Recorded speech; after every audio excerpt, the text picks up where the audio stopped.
Atuar em uma empresa familiar é muito mais do que ocupar um cargo. É lidar com expectativas, construir autoridade e, muitas vezes, encontrar ou não o equilíbrio entre papel de filha, sobrinha, irmã, prima, neta e o papel de executiva. É uma jornada que exige maturidade emocional, visão estratégica e coragem para fazer diferente, mesmo quando a tradição fala ainda muito alto. Aqui no Investor, a gente acredita que investir também é sobre pessoas, sobre escolhas e sobre o legado que se quer deixar. Sejam muito bem-vindos ao You Investor. Hoje, no episódio de hoje, nós vamos conversar sobre uma governança familiar muito bem estruturada, alinhando os interesses da família e dos negócios. No episódio de hoje, vamos receber a mamãe do Vicente. Ela é gerente de sustentabilidade da Vixpar, uma empresa do Grupo Águia Branca. Seja muito bem-vinda, Jéssica Kepp. Obrigada pelo convite. Uma honra nossa ter você aqui. E até difícil falar com a Jéssica, porque a gente já teve uma interação fantástica com ela no nosso evento. E ela é filha de uma pessoa que a gente também é bem suspeita para falar, que é o Renan. Então, assim, puxa, é impossível a gente falar de você sem a gente falar que você hoje atua em uma empresa familiar e você atua junto com o seu pai, que, querendo ou não, é uma grande referência como pessoa, como empresário, como gestor. Então, como que é isso? Como que vocês lidam com essa relação? Se ele influenciou muito na sua decisão de vamos para o negócio, vem comigo que a gente vai para frente. Isso sempre teve nos seus planos ou foi o seu pai que começou com isso, foi colocando na sua cabeça? E como que foi essa trajetória desde o início até hoje, que você continua lá e cada dia crescendo mais, né? Bom, na verdade, quando eu era mais jovem, nem estava nos meus planos trabalhar na empresa. Eu não tinha muito definida uma vocação profissional, o que eu ia querer seguir na minha trajetória. E eu acredito que meu pai lidou com isso de uma forma muito sábia, e ele sempre foi assim comigo e até hoje. Ele sempre buscou conversar, aconselhar, mas de uma forma muito amiga e parceira mesmo, sem imposições. Então, por exemplo, eu sou formada em administração, mas antes de fazer administração, eu passei por outras 2 graduações em assuntos totalmente diferentes. E em momento nenhum ele tentou me impedir ou me influenciar a seguir um outro caminho. Ele deixou eu viver aquilo que eu precisava viver. Perfeito. Então, isso foi muito importante para mim. Em algum momento da minha trajetória, eu decidi recalcular a rota, acabei fazendo administração, depois entrando no trainee da empresa. Mas a gente sempre teve e ainda temos, né, essa relação onde existe uma troca. Existe um espaço para ele me dar uma opinião, me dar um conselho, mas não é nada impositivo. Eu tenho a liberdade de fazer o meu caminho, sabe? Eu acho que isso é muito bacana. Foi uma escolha sua, de fato, né? Então, atuar no grupo, estar lá. Você chegou a trabalhar em algum lugar antes de trabalhar no Grupo Águia Branca? Não, só estágio. Sério? Profissionalmente mesmo.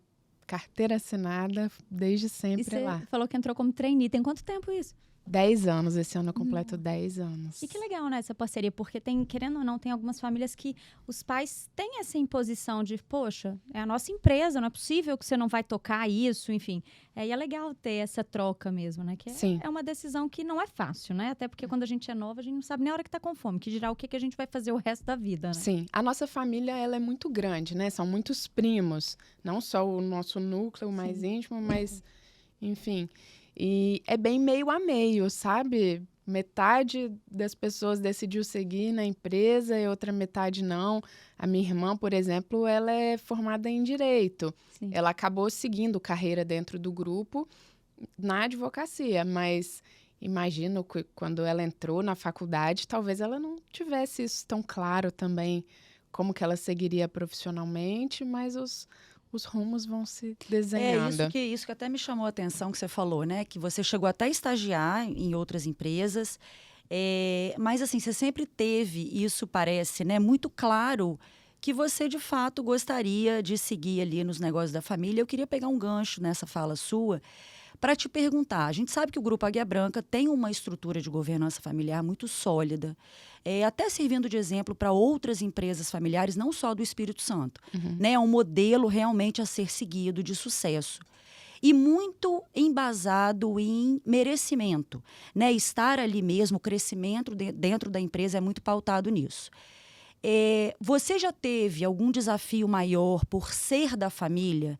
Tem algum caso interessante que você gostaria de contar, né, por você ser da família, ter passado, às vezes, por algum momento mais desafiador? Eu acho que diretamente não. Por outro lado, é mentira se eu falar que a gente não acaba se colocando numa posição de evidência maior.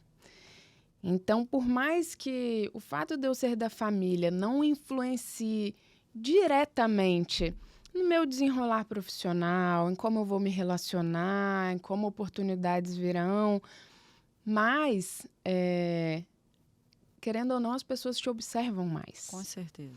Então, é uma responsabilidade maior no sentido de como você se porta, de como você se coloca, como que você age em um determinado desafio. Então, às vezes, em algum momento, enfim, mais desafiador mesmo, existe uma carga aumentada pela ansiedade de saber que existirão olhos me avaliando. E não necessariamente por mal ou com intenção, nada disso, mas só o fato de uma curiosidade genuína. Sim, uma curiosidade de como será que ela vai se posicionar. E às vezes até essa comparação, né? Tipo, Sim. Poxa, o fulano talvez se comportaria assim. Será que ela vai fazer da mesma forma? E acho que é meio... Não é nem velado, mas eu acho que não é intencional mesmo. Eu acho que as pessoas... É algo que vai acontecendo, né? Eu diria... É um interesse genuíno mesmo de saber como que vai se dar a continuidade do legado.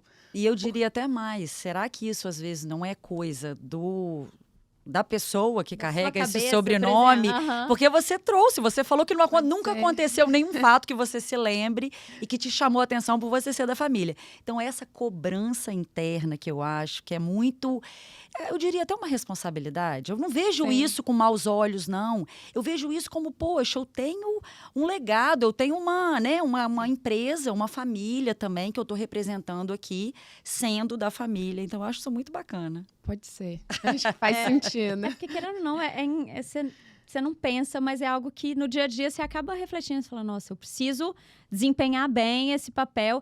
E até pegando esse gancho, uma vez a gente conversando, até no evento que a gente fez, você falou muito da meritocracia. Olha, gente, meu português é maravilhoso. Eu falei mais cedo que eu erro demais. Meritocracia. E aí a gente pautou muito em cima disso. Você falou, não, as promoções, as movimentações lá internas, sejam de membros da família ou não, são pautadas em meritocracia.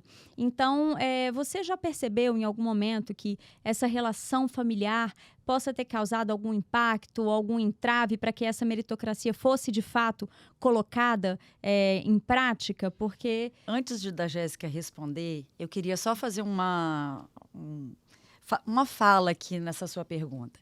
Que eu lembro que a gente fez uma pergunta para você no dia do evento e perguntamos assim, Jéssica, qual cargo que você pretende chegar? E você olhou com uma cara de espanto e falou, eu não sei.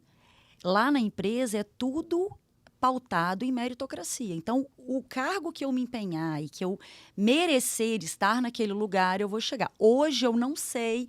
E isso chamou muito a atenção nossa, né? Porque, geralmente, quando você é da família, que você está na empresa, você fala, eu quero chegar na diretoria executiva, eu quero... E você muito, né, claramente... E tem outro ponto, não só sobre merecimento, mas que a empresa precise daquilo.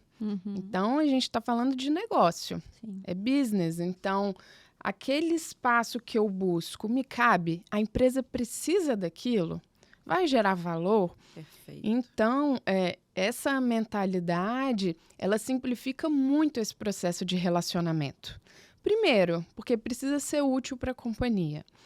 E segundo, quando a gente está falando sobre uma organização pautada em governança, onde está tudo combinado, está tudo definido, Na verdade, não tem muito espaço para essas dúvidas e questionamentos voltados a relacionamento. É tudo tão bem combinado, vamos dizer assim. Já está posto, né? Quando existe uma oportunidade de ascensão profissional, eu posso ser a escolhida ou outra pessoa que estiver melhor capacitada para o cargo, da família ou não. Então, acaba que isso fica muito mais claro, né? Sim. E isso, querendo ou não, traz segurança até para quem não é da família e entra na empresa. Porque se você entra em uma empresa que as cartas já estão marcadas, eu só vou conseguir ser CEO se eu for da família. E lá não é o caso. A gente tem várias pessoas que estão em cargos. A Paula, por exemplo, que eu sou suspeita para falar. Eu pensei nela aqui também. Ela é maravilhosa e ela é CEO, ela é incrível. Inclusive, a gente tem que marcar com ela. Já fica o recado, Paula Barcelos, vou te marcar e eu vou te chamar. E ela é maravilhosa e ela não é da família, né? Sim. Então, esse tipo de coisa também dá essa tranquilidade para quem vem de fora, né? Poxa, eu vou entrar numa empresa que, de fato, eu desempenhando bem o papel, eu vou poder chegar onde eu quiser chegar. Sim. Dos 3 CEOs que temos hoje no grupo, porque são algumas verticais de negócio, uma é da família, os outros 2 não. Muito legal. Então, acho que representa isso que a gente está falando. Ainda falando em relacionamentos, né? Eu acho que um outro ponto curioso nas nossas relações profissionais, talvez seja coincidência, talvez não, mas é muito raro na empresa a gente ter uma relação direta de subordinação com pessoas do nosso próprio núcleo familiar.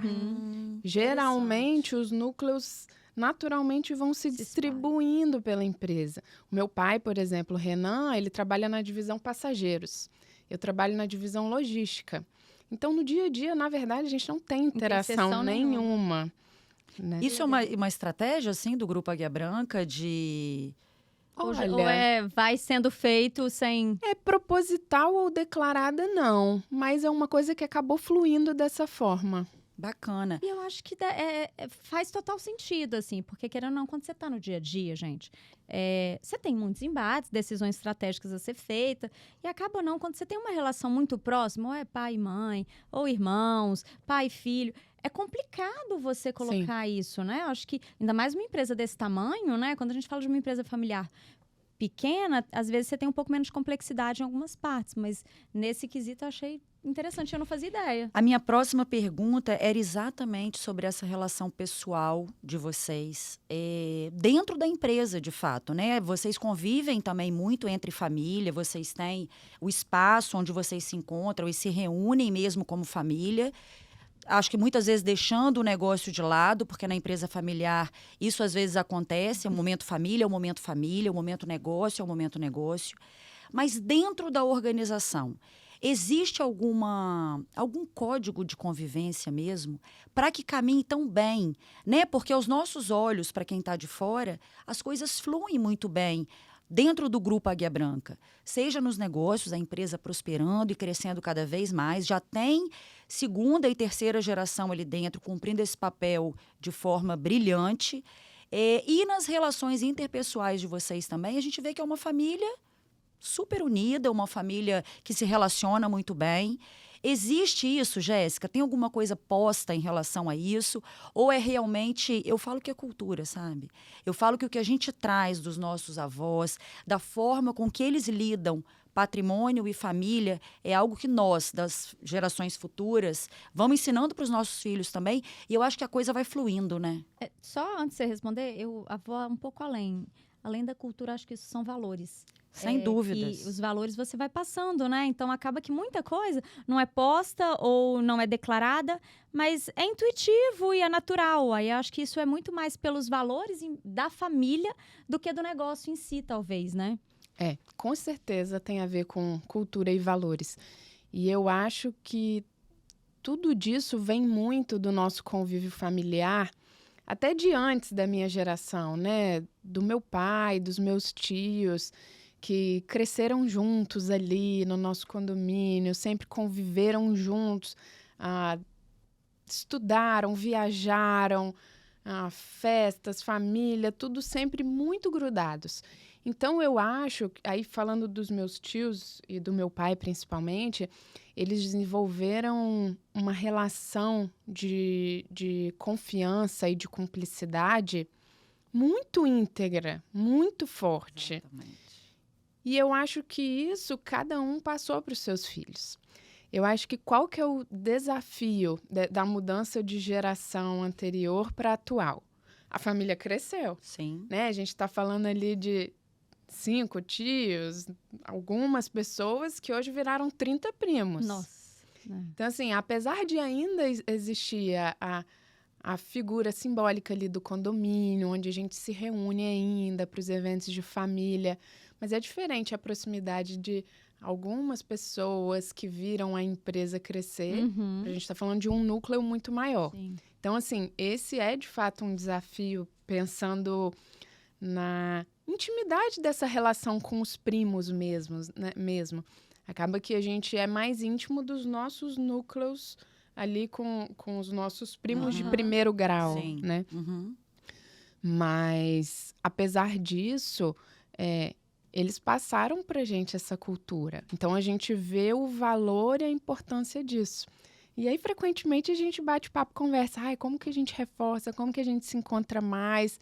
A gente está nesse momento também de descobrir como reforçar esses vínculos, Que sabe? legal. Porque eu penso que é o que fez diferença na relação dos Profissional nossos pais, é o tios. pessoal, né? Assim, a convivência que eles têm entre eles. Apesar de que a gente separa muito bem, sabe? Então, quando a gente está nos momentos familiares, é raríssimo, na verdade, a gente ficar falando de trabalho. Ai, Sim, que maravilhoso. É claro que comenta, a gente tá no segmento de transporte, Aham. são assuntos que interessam a gente, mas muito mais conversas no sentido de interesse e curiosidade do que de responsabilidades. Uhum. Então, legal. final de semana, a gente consegue desligar um pouco.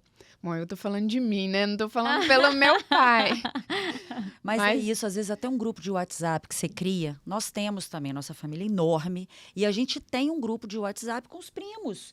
Então, assim, às vezes é aniversário de alguém, cara, um comentário que você faz ali, ou você viu um negócio legal que você quer colocar, você coloca ali, todo mundo começa Vai continuar um vínculo mesmo, Volta né? e meia vira um churrasco sábado.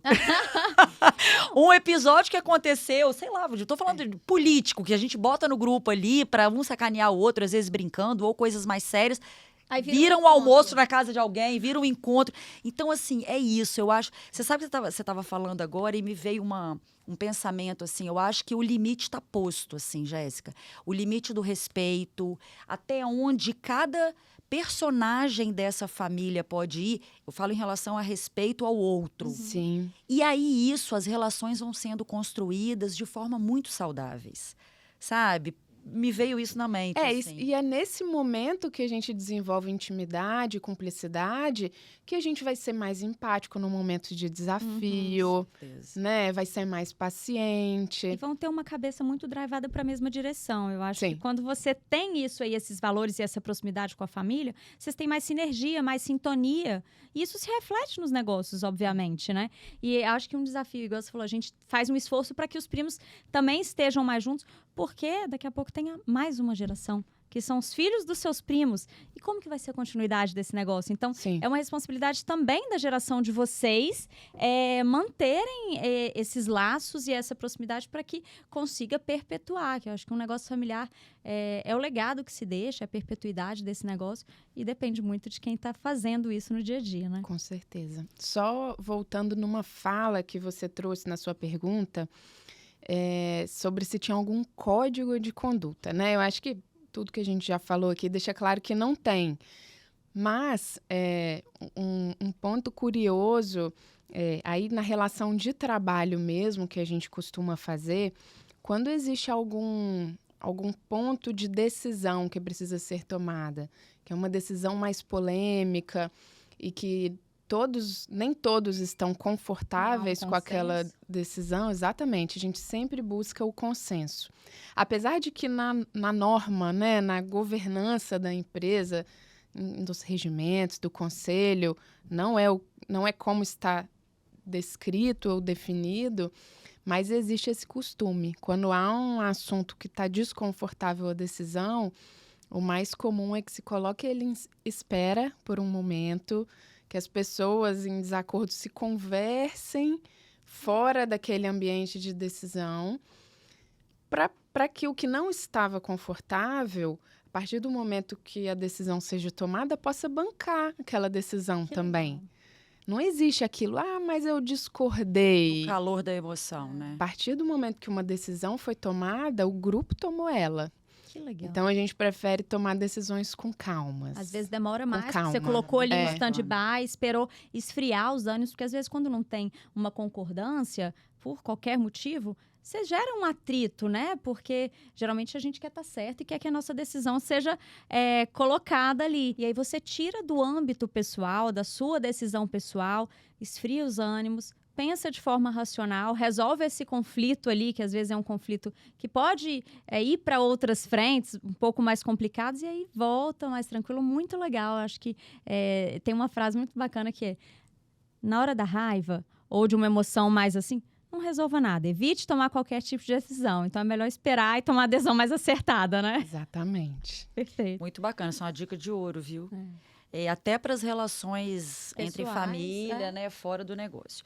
Agora, Jéssica, você ocupa uma liderança estratégica que equilibra aí, né, impacto ambiental com rentabilidade. Você enxerga que o papel da sustentabilidade dentro de um grupo tão robusto, até com atuação nacional, o que tem sido mais desafiador nesse equilíbrio entre resultado e impacto? Como é que você vê aí daqui para frente? Bom, essa pergunta é difícil, mas eu falo que a sustentabilidade, ela me escolheu. Eu amo o que eu faço hoje. E para mim faz muito sentido isso para o nosso negócio e para todas. Porque quando a gente está falando de sustentabilidade, qual que é o objetivo da sustentabilidade? Manter a perenidade da empresa. Uhum. Manter ela prosperando.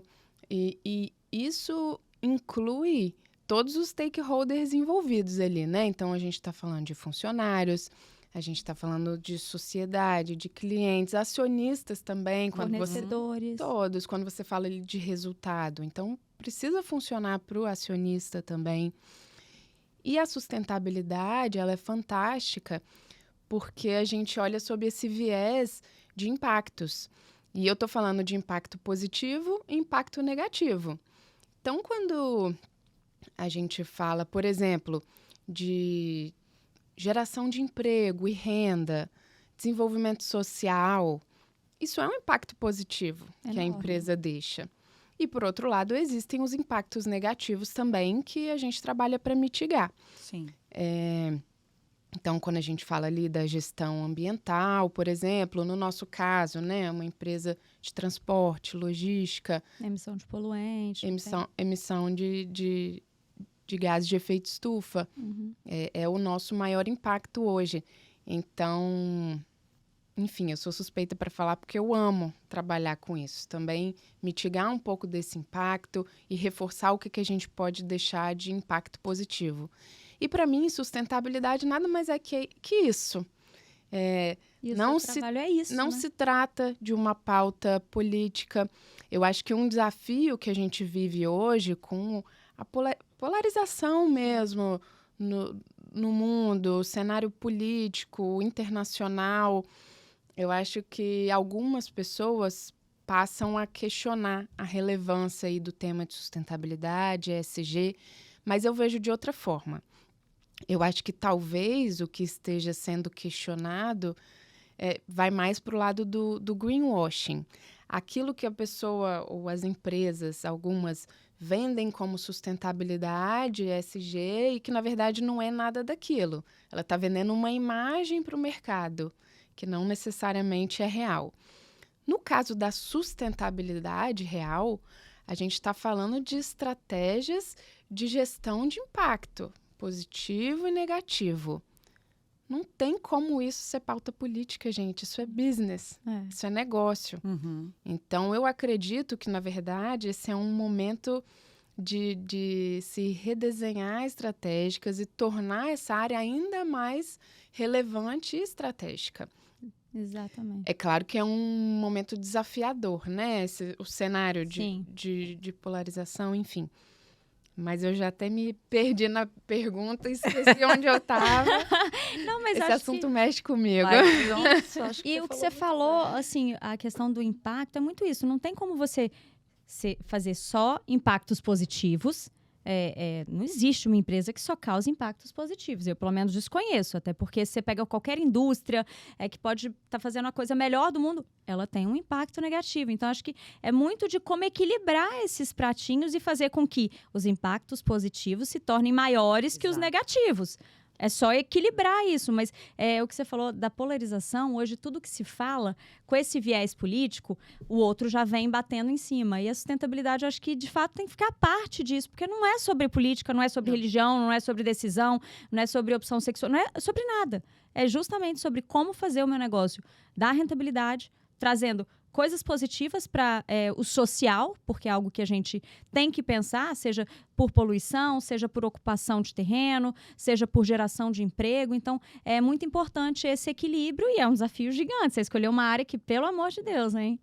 E é uma responsabilidade, né? Quantas famílias muitas vezes não dependem dessa empresa, né? Desse negócio, quantos empregos que o Grupo Águia Branca não gera, né? Então, realmente, é apaixonante esse tema. E imagino que você, como gestora da área...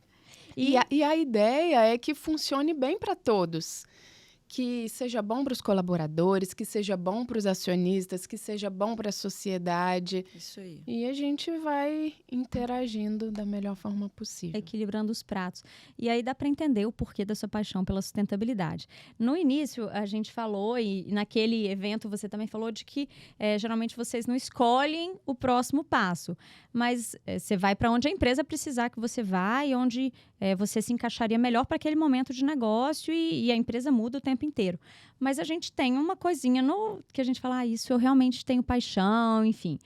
Olhando você, esquece as estratégias da empresa, olhando a Jéssica, como que você pensa? Se continuar crescendo nessa área da sustentabilidade, causando esses impactos positivos e equilibrando o que não é, ou você pensa em tomar outros rumos dentro da Águia Branca? Até porque você, como entrou como trainee, você teve uma visão muito ampla ali do negócio, né? Então, você pensa em ir para outra área ou para outra divisão, talvez, enfim?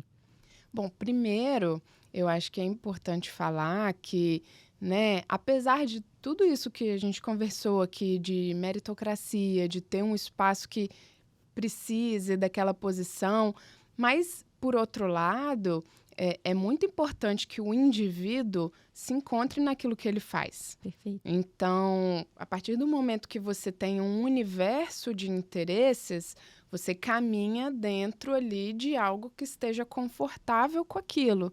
Também não adianta uma pessoa totalmente de humanas ser enfiada num setor de finanças, porque não vai dar certo, não é a pegada dela. Né? Então, eu acho que também passa por colocar as pessoas certas nos lugares certos, respeitando o que a empresa precisa, mas também as individualidades.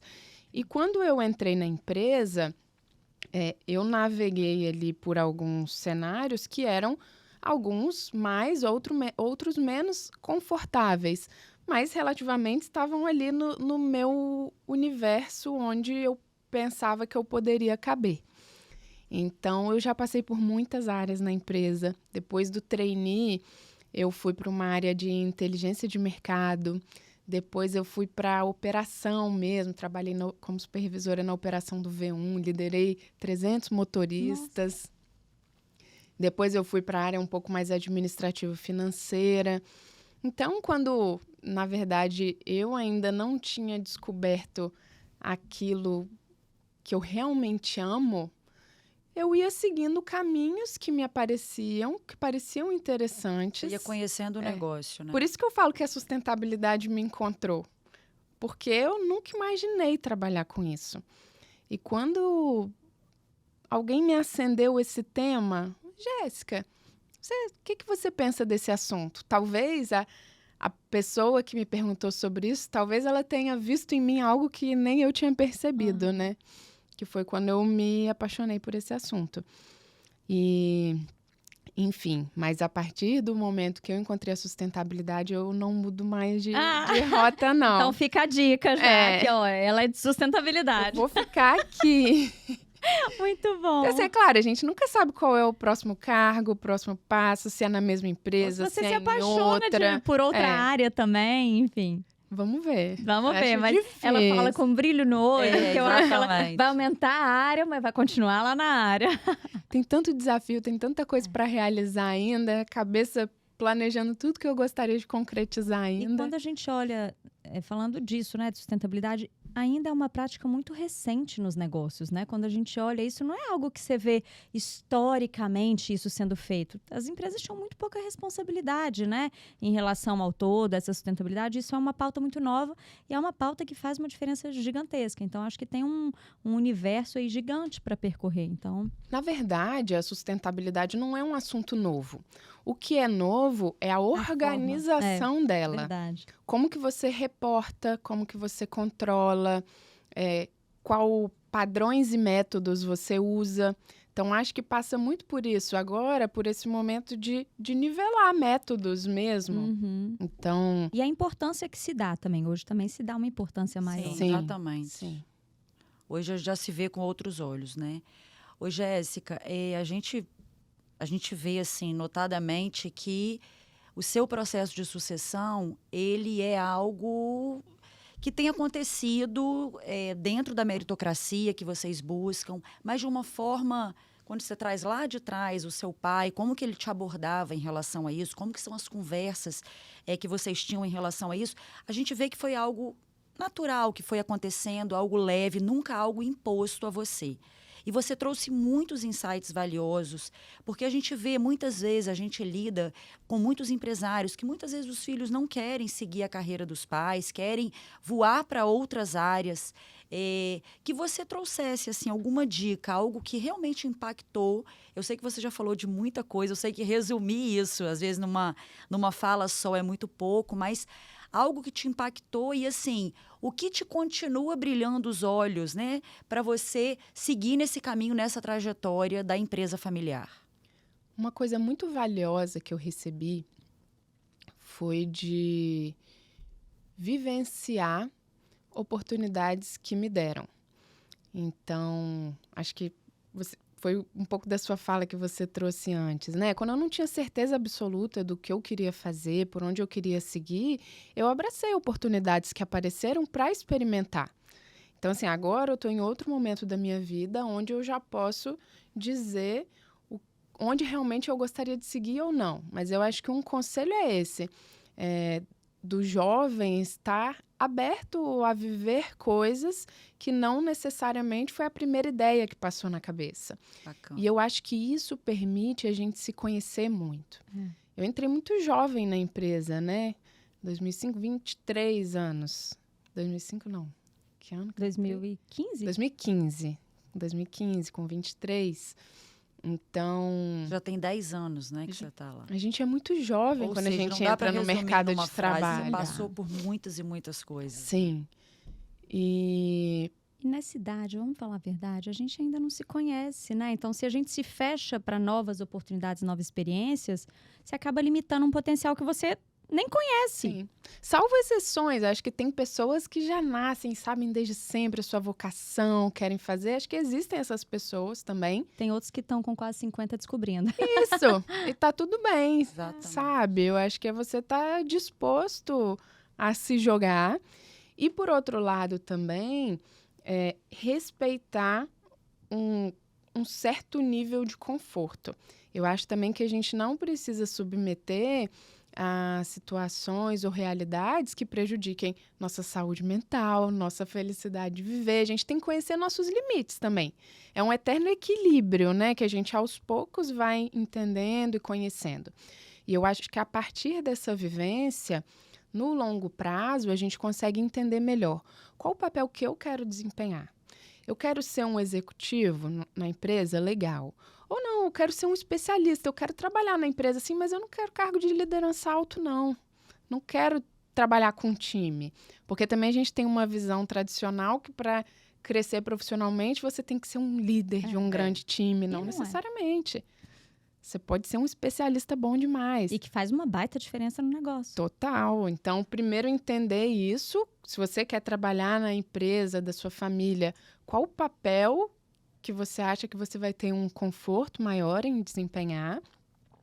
E também, se no final das contas entender que não é para você, saber que existem papéis. Você pode ser o executivo, você pode ser só o acionista, né? O acionista tem um papel relevante. Apenas acionista, né? Sem estar no negócio, tem né? pessoas que desempenham ambos os papéis. Então, eu acho que não existe uma fórmula pronta ou um caminho certo. Eu acho que a gente tem que se oportunizar a viver e ganhando corpo e maturidade para ir definindo com mais clareza qual é o seu espaço. É assim, cada sucessão é uma história, a gente ouve aqui, a gente conversa, né, Ana, muito, e cada história é muito enriquecedora, porque... Muito peculiar. Exatamente, cada um tem a sua trajetória, tem a sua cultura familiar, tem o seu olhar para o negócio e para a família, porque separar uma coisa da outra é difícil, né? A convivência é muito grande nos negócios e na família. E a gente está encantada com você. Gente, obrigada. Uma delicadeza. Eu até falei mais calma, você viu como é que eu sou mais calma? Minha voz é baixa. Quem acha que eu sou isso? Mentira, é só porque a Jéssica está aqui. Maravilhoso, Jéssica. Obrigada por me receberem, foi um prazer estar aqui com vocês. Obrigada por ter aceito o convite. A gente tem uma lembrancinha da Claides para adoçar seu final essa de tarde semana. chuvosa. Delícia, Chandra. Amei. Muito obrigada, acho que foi muito valioso. Sempre que a gente senta nessa mesa, a gente descobre pessoas incríveis e a gente conhece histórias maravilhosas. Então, obrigada por contribuir e partilhar um pouco da sua história, da sua trajetória. E eu quero agradecer também aos nossos patrocinadores, Laboratório Tomasi, que está entre os 10 maiores laboratórios do Brasil, Loja Friends, que ambienta primorosamente aqui o nosso estúdio, Apex Partners, que é uma das realizadoras desse projeto, e Mendonça e Machado. Quero agradecer você mais uma vez. Lúcia, sempre aqui comigo, a gente aprende muito. E até a próxima, fiquem com a gente. Jéssica, obrigada. Obrigada a vocês. Sigam a gente nas redes sociais, @BRM Podcasts, e até a próxima. Tchau, tchau.